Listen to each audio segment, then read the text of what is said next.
इस कार्यक्रम के पुण्यार्चक हैं स्वर्गीय पंडित श्री रतनलाल जी बैनाड़ा की स्मृति में बैनाड़ा उद्योग लिमिटेड, आगरा।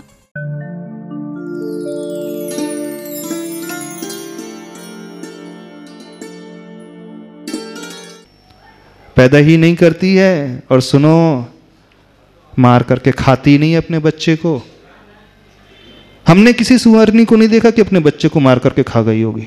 देखा आपने कभी श्वान को देखा जो अपने बच्चे को मार करके खा गई है? लेकिन स्त्री, कभी आपने देखा मनुष्य की स्त्री, जो मनुष्य गति की जो स्त्री है, अपने बच्चे को मार करके खाती है? नहीं देखा आपने ऐसी स्त्री को देखा जो अपने बच्चे को मार देती है? अच्छा, खाती नहीं, मार देती है, ऐसी स्त्री को देखा है? अपने बच्चे को मार देती है? ऐसी स्त्री को देखा जो अपने ऐसी मां को देखा जो अपने बच्चे को मारती है? कितनी लोगों ने देखा ऐसी मां को जो अपने ही बच्चे को मार देती है? अच्छा, एक प्रश्न और पूछ रहे हैं, एक बड़े बच्चे को मार रही और एक छोटे बच्चे को मार रही है, कौन सी मां ज्यादा क्रूर कहलाएगी? एक जो है बड़ा है बच्चा, जो अपने पैरों पे खड़ा हो सकता है, चल फिर सकता है, सब कार्य कर सकता है, उसे मार रही है, और एक नादान सा बिल्कुल छोटा सा बालक है, उसे मार रही है। कौन सी ज्यादा क्रूर कहलाएगी? एक जो है 3 दिन के बच्चे को मार रही है और एक 3 महीने के बच्चे को ही पेट में मार रही है, और वो कौन सी और क्रूर कहलाएगी? हाँ, डायन भी अपने बच्चे को नहीं मार करके खाती है। डायन कभी मारती है अपने बच्चे को? पिशाचनी अपने बच्चे को नहीं मारती है। सुअर अपनी जो सुअर नहीं होती ना, वो अपने बच्चे को नहीं मारती है। लेकिन कौन मार देती है? कौन सी गति की मां? हाँ, भगवान की मां बोलो, कौन सी गति की मां मार देती है? अरे मां से हम सुनना चाहते हैं। हाँ, मां से ही पूछना चाह रहे हैं, कौन सी गति की मां मार देती है? मनुष्य गति की। अच्छा, जैन समाज की मारती कि नहीं मारती? जैन समाज की माताएं तो अहिंसक होती हैं, भगवान महावीर की उपासना करने वाली, अहिंसा परमो धर्म की जय बोलने वाली होती है ना? नहीं मारती ना जैन समाज की माताएं? मारती हैं? हाँ, भगवान की मां बताएंगी हमें, सोसाइटी में रहे हैं। जितनी माताएं यहां बैठी हैं, क्यों कभी अपने बच्चे को तो नहीं मारा? याद रखो, यदि अपने बच्चे को मार दोगे तो उस शैतान से भी जाता गया बीता वो जीव हो जाएगा, पिशाचनी से भी जाता गई भी थी वो मां हो जाएगी। कहां तो सत्संस्कार। वो मां फिर भी अच्छी है जिसने बच्चे को जन्म तो दिया, भले ही वो व्यसनों में पड़ गया, भले ही उसे संस्कार नहीं दे पाए, फिर भी उसने जन्म तो दे दिया। वो जीव आकर के संसार को देख तो रहा है, वो अपने पुण्य पाप पर आधारित है, कैसा जीवन जी रहा है। लेकिन कैसी माता है आज, वो भी पढ़ी लिखी, सर्विस करने वाली, कमाने वाली, धार्मिक संस्कार, और ऐसे ही नहीं, पूजा करने वाली भी, रोज पूजा करने वाली भी, प्रतिमाधारी भी हो सकती है। वो नहीं हो सकती? दादी भी हो सकती, नानी भी हो सकती, कोई भी हो सकता है। तो कई बार ऐसा लगता है मनुष्य गति में रहने वाली माँ से पशु गति में रहने वाली माँ ज़्यादा बेटर है। हमें तो ऐसा लगता है। गलत तो नहीं कह रहे हम? हाँ, वो जीव क्या सोचता होगा, इससे अच्छा मैं सुअर की पर्याय में चला जाता तो कम से कम दुनिया तो देख लेता। नहीं सोचता होगा? जो गर्भ में ही मर जाता है, हाँ, जो गर्भ में ही मर जाता है, वो क्या सोचता होगा? सुअर की पर्याय ज़्यादा अच्छी थी कि नहीं? थी कि नहीं? नहीं सोचता हो? बोले कौन से पाप कर्म का उदय, मनुष्य गति मिल गई, कौन से पाप कर्म का उदय, ऐसे अच्छे कुल में पैदा हो गया। वो भी कौन से कुल में? कौन से कुल में? सेठ के घर में पैदा हो गया, करोड़पति, जिसकी कई हवेलियां हैं, कई कोठियां हैं, कई मकान हैं, कई फैक्ट्रीज हैं, है ना, कई दुकानें हैं, जिसके पास कोई कमी नहीं है। हे भगवान, कौन से पाप कर्म का उदय, ऐसे घर में पैदा होना पड़ा मुझे। इससे तो अच्छा मैं किसी नाले में पैदा हो जाता। नहीं हो जाता? वो नहीं सोचता होगा? उस सुअरनी के पेट से पैदा हो जाता, कम से कम इस दुनिया को तो देख लेता, अपनी पूरी आयु प्रमाण जी तो लेता। कैसी माताएं हैं? माताएं हैं, कुमाताएं हैं, कि डाकनी है, पिशाचनी है, डायन है, क्या है? बताओ। हाँ बताएंगी, जगत माता बताएंगी। डाकनी है, पिशाचनी है, डायन है, कौन सी कैटेगरी हम कह दें? आप जो बोलोगे हम वही कहेंगे, बोलो। वो बोल रहे सब कुछ है, डाकनी भी है, पिशाचनी भी है, डायन भी है, उस पशु से भी गई बीती है, नहीं है? जो अपने ही बच्चे को मार रही है, उससे बड़ी क्रूरता, उससे बड़ी हिंसक परिणति तो कोई हो ही नहीं सकती। वासना के लिए जीवन जीने वाले जो होते हैं, अपने सुख के लिए जीवन जीने वाले जो होते हैं, कई माँ होती हैं, कई कन्याएं होती हैं, बालिकाएं भी होती हैं जो शादी नहीं करती हैं, जो वासना के लिए जीवन जीती हैं, वे भी ऐसी हो जाती हैं। और उसमें मात्र उन्हीं का हाथ नहीं रहता है, पति का भी उतना ही, पिता का भी उतना ही हाथ रहता है, और उन्हीं का ही नहीं रहता, सासू का भी उतना ही हाथ रहता है। समझना, कई तो सासू प्रेरित करती है ना बहू को, तीसरी लड़की हो गई तो एबॉर्शन करा ले, कौन पालेगा? 2 तो हो गई हैं, अब तीसरी आ गई तो क्या बोलती है सासू माँ? पहले चेक करा लेना। ऐसे ही होता है ना? नहीं होता? हाँ, नया कैरेक्टर लाए। अरे आचार्य भगवान ने लिखा, वो माँ सुत को प्रसूत कर देने वाली ही माँ नहीं होती है, वो तो कोई भी जन्म दे सकता है, बल्कि ये मनुष्य गति की माँ तो ऐसी है कि जन्म भी नहीं देती है, वहीं समाप्त कर देती हैं। क्यों समाप्त कर देती है? बोले गरीबी आ जाएगी। नहीं, गरीबी के लिए नहीं, बोले समाज वाले क्या कहेंगे, लड़की की शादी कैसे होगी, कुल कैसे बढ़ेगा, वंश कैसे बढ़ेगा, ऐसी है ना? कैसा है बताओ? माता के नाम पे क्या कहें अब हम, कुमाता कह दे। बात तो जगत माता की चल रही, तीर्थंकर भगवान की माता की चल रही थी। सारी बनना चाहती, जितनी माता बैठी है ना, सब एक सरों कहीं कि हम तीर्थंकर की माता बनना चाहते हैं, बनना चाहती। अच्छा, कितनी बात माता बनना चाहती तीर्थंकर की माताएं? जितनी महिला वर्ग बैठे हैं, तीर्थंकर की माता है। लगता है जो काम इस भाव में किया है, आज के युग में किया है, उससे तीर्थंकर की माता बन जाएंगे अगले भाव में आप लोग? हाँ, लगता है जैसा जीवन अभी जिया है, जैसे संतान अभी पैदा किए हैं, अथवा नहीं भी पैदा किए हैं, अथवा पैदा होने के पहले ही समाप्त कर दिया है, तीर्थंकर की बात, तीतर की माँ तो अवश्य बन जाओगे। वैसे तीतर के लिए की माँ की आवश्यकता नहीं, वो तो सम्मूर्छन होता है। जो महिला अथवा जो पुरुष अपने ही बच्चे को समाप्त कर देता, याद रखना अगले भाव में वो बांझ पैदा होगी, बिल्कुल वो बच्चे को जन्म ही नहीं दे पाएगी, अथवा ऐसी स्थिति पैदा में होगी कि वो सम्मूर्छन बन करके पैदा होगी, जहां मां ही नहीं मिलेगी, उससे नपुंसक बन करके, हिजड़ा बन करके पैदा होगी। और कठोर बोल दें, कई लोग बोलेंगे महाराज जी माइक से बोल रहे इतना कठोर, ऐसा तो नहीं बोलना चाहिए महाराज जी को। यानी आप अपने बच्चे को समाप्त कर देते वो कठोर नहीं है, एक शब्द बोल देते वो कठोर लग जाएगा, चुप जाएगा, तब वो अहिंसा कहां जाती है? तब वो धर्म कहां जाता है? जब अपने ही बच्चे को समाप्त कर देते हो, नष्ट कर देते हो। शायद वो आपका बच्चा नहीं रहता हो, किसका होता होगा? किसी पशु का बच्चा रहता है, ये तो मनुष्य गति का जीव नहीं रहता होगा, ऐसा लगता है कीड़ा मकोड़ा होगा। क्या मानते हैं जो एबॉर्शन करा लेती हैं, क्या मानती हैं? मनुष्य नहीं रहता, वो कीड़ा मकोड़ा रहता। क्या रहता? क्यों सत्येंद्र जी, क्या मानते लोग? मनुष्य मानते कि कीड़ा मकोड़ा मान करके समाप्त कर देते? क्या है कीड़े मकोड़े? बोले चलता है, बोले अभी तो इसमें जीव ही नहीं आया है, अभी तो क्या सोचते हैं, अभी तो जन्म ही नहीं हुआ, जीव ही नहीं आया, क्या चिंतन करना, अभी तो क्या टेंशन लेना, यही मान करके समाप्त कर देते। अथवा समाज वाले क्या कहेंगे, तीसरे बच्ची पैदा हो गई, चौथी पैदा हो गई, सासू क्या कहेगी, सास ससुर क्या कहेंगे, खानदान क्या कहेगा, गरीबी में है ये और वो। अरे वो जो जीव आता अपना पुण्य स्वयं लेकर के आता है, आप क्या करोगे उसके लिए? उसके पुण्य से आप बढ़ते हो। ऐसे कई उदाहरण देखे हैं, जिस घर में वो बालिका पैदा हो जाती है तो वह परिवार पनप जाता है, बढ़ जाता है, फल जाता है, फूल जाता है। और सबसे बड़ी विडंबना, उस स्त्री की दुश्मन सबसे बड़ी स्त्री ही स्वयं होती है।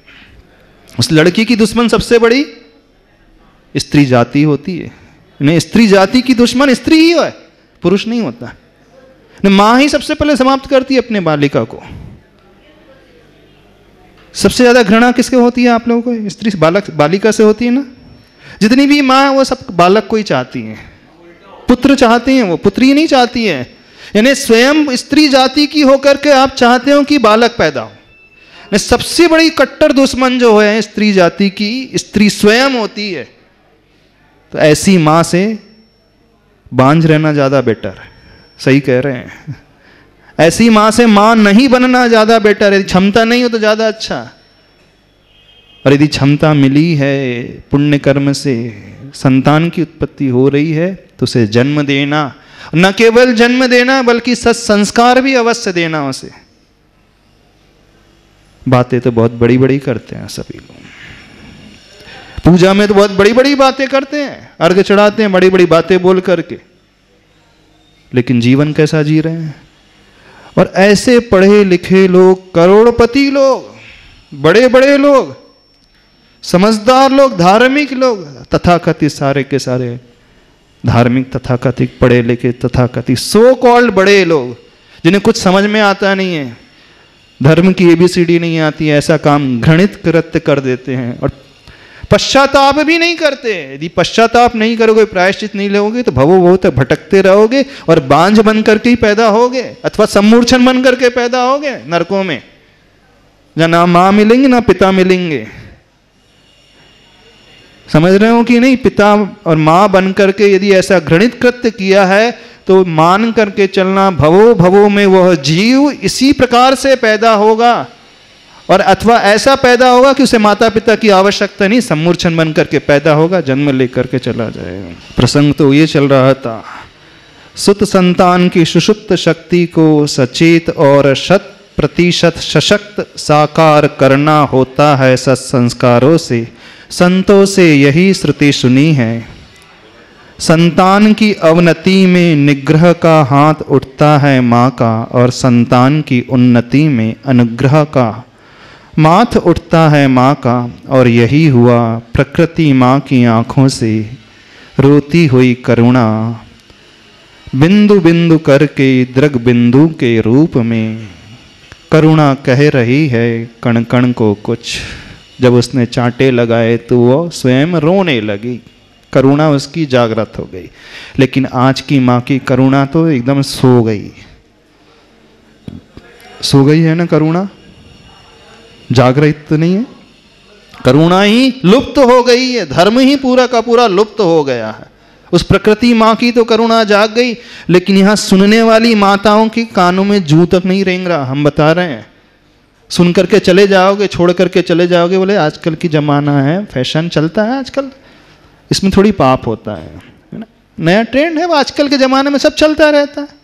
इससे तो अच्छे आपके पुराने ज़माने के जो दादी परदादी थे ना, वो तो सारे बच्चे को जन्म देते, 10-10, 11-11 पैदा हो जाते थे, लेकिन हर एक को जन्म तो देते थे वो, भले ही पढ़े लिखे ना हो वो, भले कभी स्कूल ना गई हो, लेकिन सही धर्म को तो वो समझती थी। आप पढ़ लिख करके, डिग्री लेकर के, सर्विस करके, जॉब करके, अच्छा पैसा कमा कर क्या कर रहे हो? हाँ, धर्म को बदनाम कर रहे हो, मनुष्य जाति को बदनाम कर रहे हो। किसे कर रहे हो बदनाम?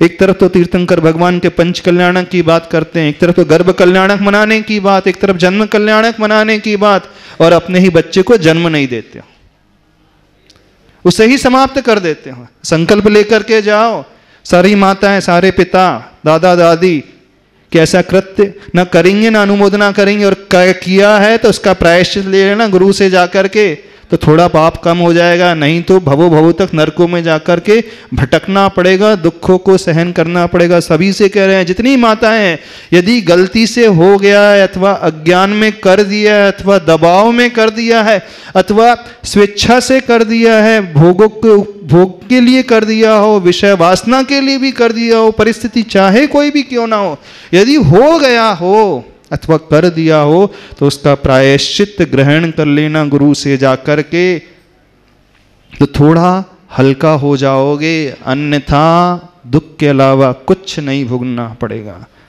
और अनुमोदना किसी की नहीं करना कभी भी। समाज वाले अनुमोदना कर देते हैं, आज के ज़माने में कुछ नहीं होता, चलता है, तू तो करा ले अबॉर्शन, बोल देते हैं। नहीं तो जगहसाई होगी, लोग बोलेंगे 3-3 बच्चे पैदा हो गए, 4-4 बच्चे पैदा हो गए, क्या कर रहे हो, सब चलता है। समय आपका हो रहा है। क्या समझ में आया? कुछ समझ में आया? कैसी माँ बनना है? कुमाता मत बनना, डायन मत बन जाना, पिशाचनी मत बन जाना, डाकनी मत बन जाना। नहीं तो वो डाकनी ज़्यादा अच्छी है, वो पशु गति का जीव, वो स्वान का जीव, वो सुकरनी, वो ज़्यादा बेटर, वो चूहा का जीव ज़्यादा बेटर है, हमें तो ऐसा लगता है। लेकिन मनुष्य गति की माँ, भगवान बचाए ऐसे मनुष्य गति की माँ से। पार्श्वनाथ भगवान से प्रार्थना करते हैं, ऐसी माँ से तो आप ही बचा लेना। हे भगवान, आप प्रार्थना स्वीकार कर लेना। कर लोगे कि नहीं करोगे? ज़्यादा डांट तो नहीं हो गई? ज़्यादा डांट तो नहीं होगी सत्येंद्र जी? ज़्यादा कठोर तो नहीं बोल दिया हमने? तो भी ये असर नहीं पड़ेगा। इतना कठोर सुनने के बाद भी कोई असर नहीं पड़ेगा। ऐसे ही लगता है हमें तो आज पंचम काल है। गुरुजी सही बोलते, पंचम काल में किसी कोई फर्क ही नहीं पड़ता है।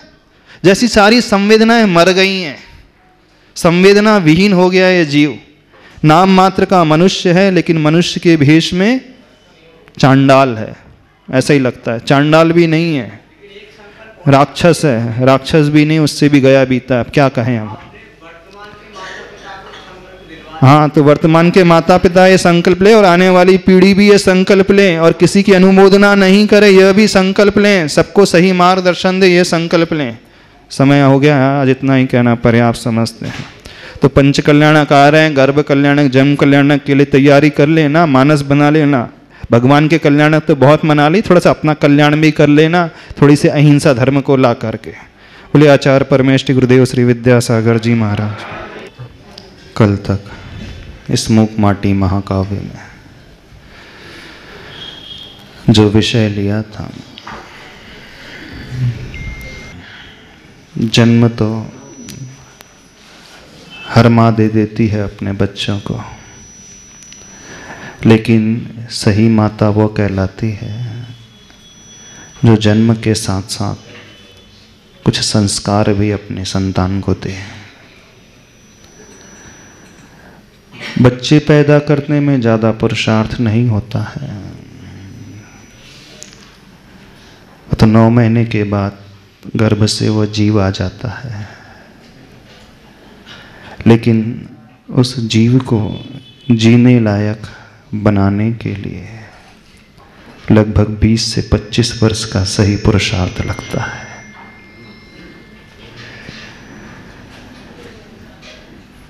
जैसे कहा जाता है,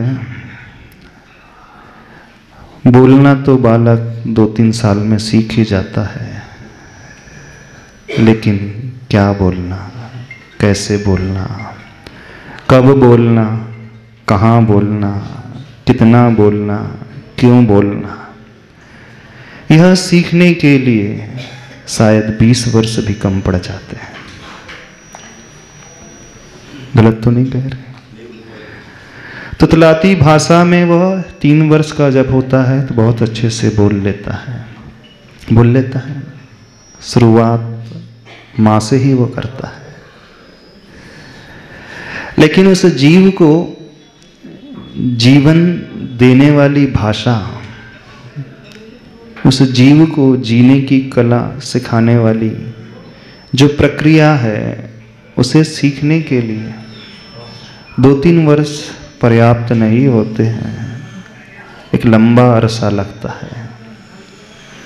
और वहाँ तक उस बालक को पहुँचाने में सबसे महत्वपूर्ण योगदान यदि किसी का होता है तो माँ का होता है। इस कारण माँ को सर्वोच्च स्थान इस भारतीय संस्कृति में दिया गया है। उस टीचर से भी बड़ा स्थान, उस गुरु से भी कथनचित बड़ा स्थान। कथनचित बड़ा इसलिए कह रहे हैं क्योंकि प्रारंभिक अवस्था वो माँ की गोद से लेकर के आगे बढ़ने तक उसी के चरणों में बिताता है। और वह दशा बिल्कुल वैसे ही होती है। वह निर्णित करती है कि उसका भविष्य कैसा होगा। जैसे एक पौधा अंकुरित होता है, उस समय यदि उसको सही दिशा प्रदान कर दी जाए तो बिल्कुल उसी दिशा में वो आगे बढ़ता है। कई लोग उसे लकड़ी का सहारा दे देते हैं, बांस का सहारा देते हैं, तो वो सीधा ऊंचाइयों को छूना प्रारंभ कर देता है। यदि उस प्रारंभिक दशा में उसे वह दिशा प्रदान करने वाला सहारा ना मिले तो फिर वह इधर उधर फैल करके बढ़ तो जाता है, लेकिन अपने अस्तित्व को बहुत जल्दी मिटा देता है, खो देता है। तो पाषाण से भगवान बनने के लिए, संसारी से मुक्त अवस्था तक पहुंचने के लिए ऐसा प्रतीत होता है माँ का बहुत बड़ा योगदान होता है।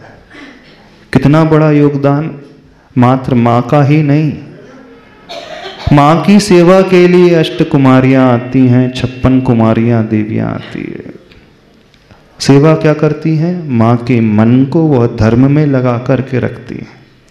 इस बात को समझे। और कौन सी माता? तीर्थंकर की माता को धर्म में लगाए रखना।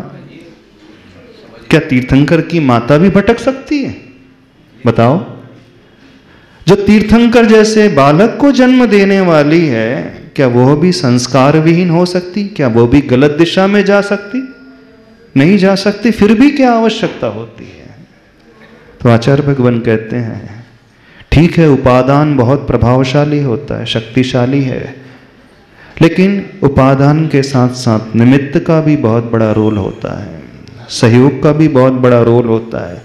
यानी उस बालक को तीर्थंकर बनाने के लिए माँ को बहुत बड़ा पुरुषार्थ करना पड़ता है, अपने सब सुख सुविधाओं को छोड़ना पड़ता है।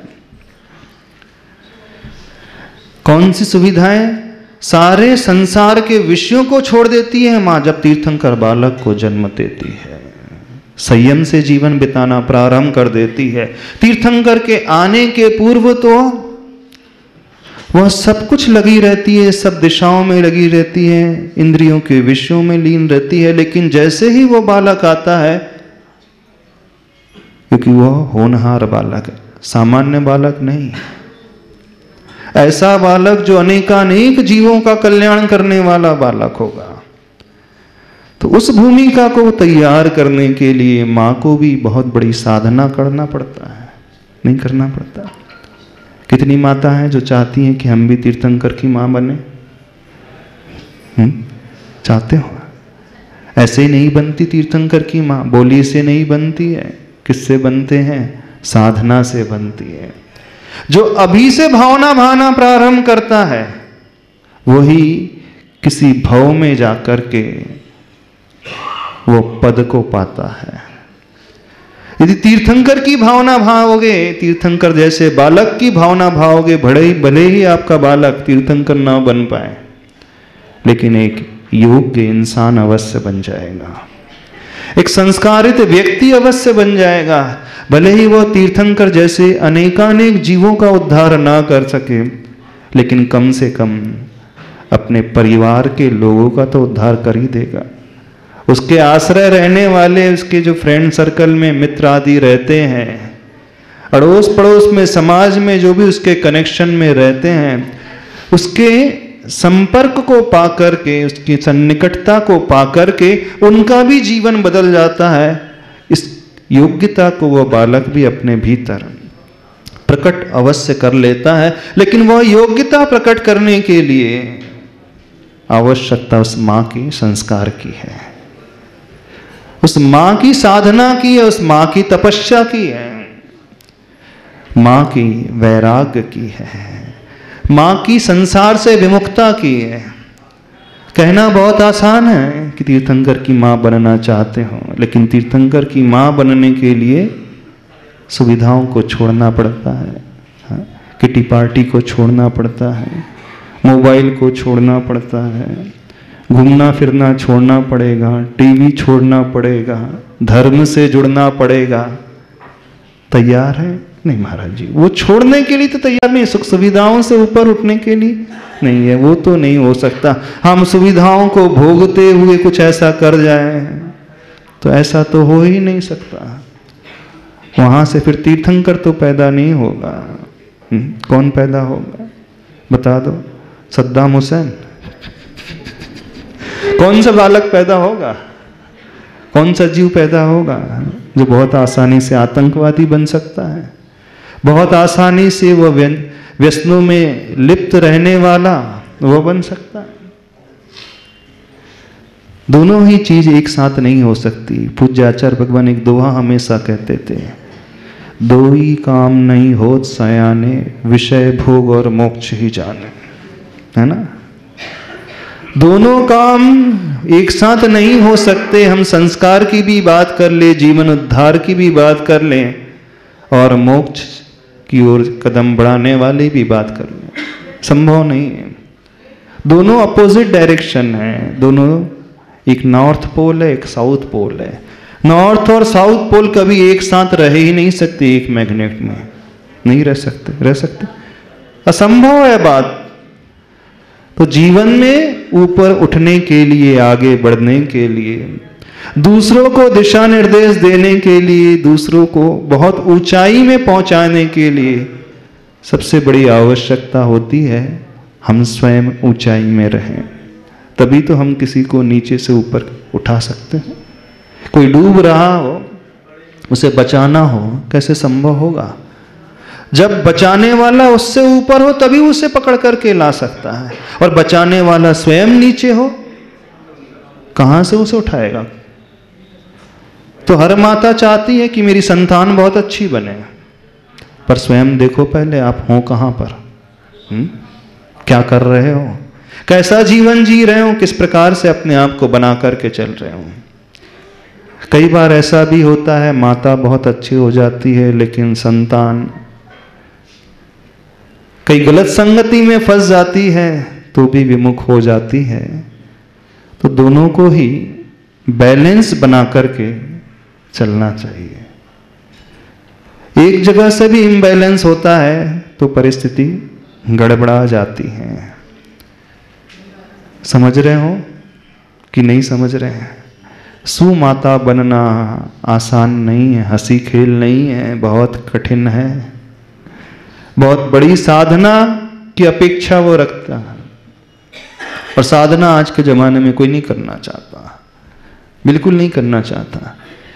तीर्थंकर की माता की भावना भाओगे तो भले ही तीर्थंकर न भी पैदा हो, एक मुनि महाराज को आप पैदा कर सकते हो, जन्म दे सकते हो। एक सद्गृहस्थ आपके घर से निकल सकता है, एक अच्छा नागरिक, एक अच्छा इंसान जो स्वयं के लिए, परिवार के लिए, समाज के लिए, देश के लिए, इस दुनिया के लिए कुछ अच्छा कर सके, कुछ अच्छा प्रदान कर सके। तो कुछ इस प्रकार का पुरुषार्थ सभी लोग करें, लेकिन यह तब संभव होता है जब हम अपने कंफर्ट जोन से बाहर निकलते हैं। Life begins at the end of comfort zone कहा जाता है। दुनिया की शुरुआत कब होती है? जब कंफर्ट जोन की समाप्ति हो जाती है। अब आप कंफर्ट जोन से बाहर निकलना ही नहीं चाहते।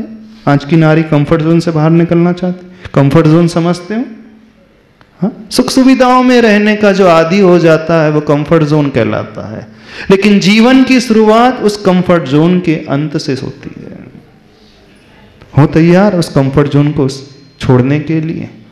हाँ, कठिनाइयों को झेलने के लिए, कष्ट को सहन करने के लिए? इसके लिए तो कोई भी तैयार नहीं होता है। जब तक वह तैयारी नहीं होगी तब तक कुछ भी नहीं होगा।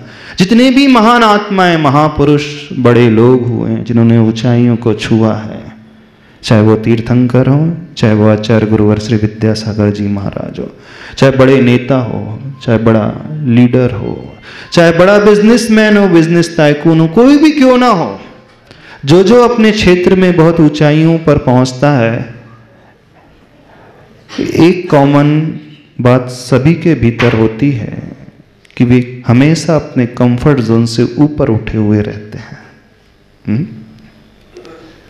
लेकिन आप लोग हो उसी में रहना, उसी में सोना, उसी में डूबना, उसी में आनंद मनाना, उसी के अनुसार चलते चले जाना। ऐसी है ना? कोई भी अपनी सुख सुविधाओं को छोड़ने के लिए तैयार ही नहीं है। ना माँ है, ना पिता है, ना पुत्र है, ना पुत्री है, कोई भी नहीं हो तैयार। सब अपने अपने लिए लगे हैं, विश्व के पीछे भाग रहे हैं, शरीर के पीछे भाग रहे हैं। कोशिश होना चाहिए क्योंकि प्रभु के पास आ रहे हो, प्रभु के पंच कल्याणक कर रहे हो, इस शास्त्र स्वाध्याय करते हो, इसे सुनते हो। कोशिश सुन करके, देख करके, पढ़ करके, अनुभूत करके उन जैसे बनने की होना चाहिए। उन जैसे बनने से अभिप्राय सिर्फ इतना ही है, जिस रास्ते पर उन्होंने कदम बढ़ाया हमारा कदम भी वहां बढ़े, वैसा ही बढ़े। ठीक है, उतनी ही गति से ना सही, उतनी स्पीड से ना सही, धीमी चाल ही सही, लेकिन रास्ता वहीं से होकर के गुजरता है। इस बात को सभी लोग समझेंगे तो कुछ होगा, अन्यथा बातों के जमा खर्च के अलावा कुछ भी नहीं होने वाला। कुछ होने वाला है, हम कहते चले जाएंगे, आप सब लोग सुनते चले जाओगे और सुनते ही आ रहे हो, जिंदगी बीत गई सुनते सुनते, लेकिन असर तो किसी को कुछ पड़ता ही नहीं। पड़ता है असर? हमें तो ऐसा ही प्रतीत होता है, असर नहीं पड़ रहा है। तो थोड़ा सा कुछ हिलाओ अपने आप को, अपनी मानसिकता को हिलाने की कोशिश करो, कुछ चिंतन करो। आखिर जीवन का इतना बहुभाग निकल चुका है, इतनी लंबी उम्र बीत चुकी है, अब थोड़ी सी बाकी है, उसे ही संभाल लो, उसी को ही बदल लो, तो क्या होगा? बस इतना ही करना है, जो अभी तक किया है वह नहीं करना। क्या करना है? जो आज तक किया है वो नहीं करना है, जैसा आज तक जिया है वैसा नहीं जीना है। बस इतना कर लो तो सब कुछ हो जाएगा। जो आज तक नहीं किया है वो करना है, जैसा आज तक नहीं जिया है वैसा जीना। बस बड़ी छोटी सी बात है। छोटी है कि बड़ी है? हाँ, छोटी सी बात है। जो आज तक किया है वो नहीं करना, और जो आज तक नहीं किया वो करना है। बस कल्याण हो जाएगा, भगवान बन जाएंगे अपन, बिल्कुल बन जाएंगे। कोई ताकत ऐसी नहीं जो हमें रोक ले, जो हमें पीछे ढकेल दे। जो भी किया है हम अपने पास्ट को टटोल करके देखें, अतीत को और झांक करके देखें, कुछ भी तो ऐसा नहीं जो अच्छा हो। है कुछ अचीवमेंट लाइफ का? कह सकते हो कि हमारी जिंदगी की बड़ी उपलब्धि रही है, ये सबसे बड़ा अचीवमेंट है। सबसे सुंदर जीवन हमारा अतीत का, सबसे सुंदर क्षण हमारे जीवन का कुछ भी नहीं है किसी के जीवन में। यदि होता तो यहां नहीं बैठे रहते हो, भगवान के बाजू में जाकर के बैठ गए हो। समझ रहे हो कि नहीं? कुछ समझो तब कुछ होगा, अन्यथा सब ऐसे ही चलता चला जाए। थोड़ा इस मुख माटी के विषय को आगे और देख ले। जीवन को उत्थान की ओर ले जाने वाली कला आचार्य भगवान इसके माध्यम से हमें समझा रहे हैं। Page number 149। परस्पर कलह हुआ तुम लोगों में, बहुत हुआ वह गलत हुआ। मिटाने मिटने को क्यों तुले हो, इतने सयाने हो। जुटे हो प्रलय कराने, विष से धुले हो तुम। जो हुआ बहुत गलत हुआ, मिटाने मिटने पर क्यों तुले हुए हो? किससे कह रहे हैं? आचार्य भगवान कह रहे हैं, आपसे भी कह रहे हैं। जो एक दूसरे को मिटाने मिटने पर तुला हुआ है, लगा हुआ है। जुटे हो प्रलय कराने, विष से धुले हो तुम। इस घटना से बुरी तरह मां घायल हो चुकी है। जीवन को मत रण बनाओ, प्रकृति मां का ऋण चुकाओ। जीवन को मत रण बनाओ। रण का अर्थ युद्ध क्षेत्र का मैदान मत बनाओ, लड़ाई का स्थान मत बनाओ। सब व्यक्ति मिटने मिटाने पे तुले हुए हैं। कोई किसी का नाम मिटाने पे तुला है, कोई किसी का काम मिटाने पे जुटा है, कोई किसी को नीचे झुकाने में लगा है, कोई अपने आप को ऊपर उठाने में दुनिया के सम्मुख लगा है। प्रकृति माँ के ऋण को चुकाओ, जीवन को मत रण बनाओ। सदय बनो, अदय पर दया करो, अभय बनो, सभय पर किया करो अभय को। अमृतमय दृष्टि सदा सदा सदाशय दृष्टि, रे जिया समष्टि जिया करो। क्या कहा गया? कुछ अच्छी पंक्तियां हैं, शायद समझ में ना आई हो आपको, है ना? थोड़ी साहित्यिक हिंदी है, उसके अर्थ को खोल देते हैं। सदैव बनो, दया से सहित बनो। प्रकृति माँ का ऋण चुकाओ। ऋण एक होता है ऋण चुकाओ, और एक जगह एक पुस्तक में प्रकृति माँ का व्रण सुखाओ। व्रण का अर्थ होता है घाव, जो पीड़ादायक होती है बीमारी, घाव हो जाता है, उसे सुखाओ अथवा प्रकृति माँ का ऋण चुकाओ। अदय पर दया करो, जो दया से रहित हैं, कठोर हैं, उन पर भी दया करो, तब भगवान बनते हैं। हाँ, अहिंसा परम होती है तब भगवान बनते हैं, दूसरों के लिए नहीं। अभी हम जा रहे थे रास्ते में, एक बच्चा प्रश्न कर रहा था, बोले जो घर बार छोड़ देते हैं, मुनि महाराज बन जाते हैं, वो तो मोही नहीं निर्मोही जीवन जीते हैं। बोले ऐसा भी क्या स्वार्थी जीवन जीना चाहिए? मुनि महाराज सबसे बड़े स्वार्थी होते हैं कि नहीं? बोले जिन्होंने पैदा किया, जिन्होंने जन्म दिया, जिन्होंने पढ़ाया लिखाया, उन्हें भूल करके अपने लिए निकल पड़े। ऐसी होता है ना? नहीं होता? अरे जब घर में रहता है उस समय स्वार्थी रहता है, कि जब घर छोड़ करके दुनिया में आ जाता है, साधु बन जाता है, तब स्वार्थी होता है? हाँ, कि उस समय परमार्थी होता है। जब आप घर की चार दीवार में रहते हो तो चार ही लोगों को चाहते हो। जब घर की चार दीवार को छोड़ करके सारी दुनिया ही एक परिवार बन जाता है, उसे चाहते हो तो सारी दुनिया को ही वो चाहने लगता है। तो परमार्थी तो साधु है कि स्वार्थी है साधु? स्वार्थी तो घर गृहस्थी में रहने वाले होते हैं। उनका परिवार 4 मेंबर्स का, 4-6 सदस्यों का, साधु का परिवार सारी दुनिया का। तो जो व्यक्ति 4 को छोड़ करके अनेकानेक को चाह रहा है, वह परमार्थी है? कि जो घर में माता पिता का ऋण चुका रहा है, वो परमार्थी कौन है? हाँ, जो सारी दुनिया को अपना बना लेता है। आप सिर्फ 4 लोगों के अपने हो अथवा 4 को ही अपना बना करके चलते हैं।